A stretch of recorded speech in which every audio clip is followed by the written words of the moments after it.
बहुत समय पहले एक घना और हरा भरा जंगल था। उस जंगल में हर तरह के जानवर रहते थे। हाथी, बाघ, हिरण, बंदर, खरगोश, मोर और न जाने कितने पक्षी। जंगल का राजा शेर सिंहासन था। वह ताकतवर था, लेकिन अब बूढ़ा हो चुका था। एक दिन उसने सभी जानवरों को बुलाकर कहा, अब मैं बूढ़ा हो गया हूं।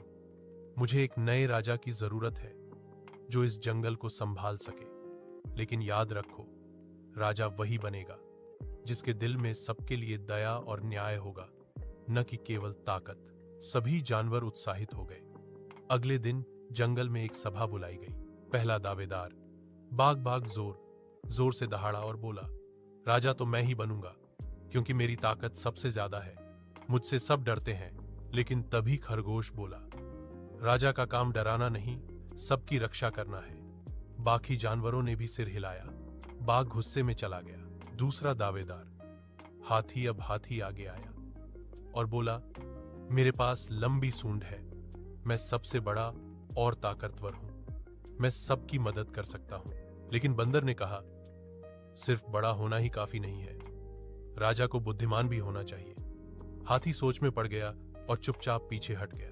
तीसरा दावेदार मोर अब मोर अपने सुंदर पंख फैलाकर बोला, मुझे देखो, मैं सबसे सुंदर हूं। राजा तो वही होना चाहिए जो सबसे आकर्षक लगे।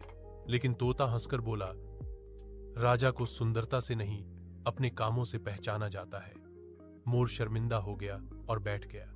चौथा दावेदार लोमड़ी लोमड़ी चालाकी से बोली, राजा को दिमाग से चलना चाहिए, मैं चतुर हूं, इसलिए मैं ही राजा बनूंगा।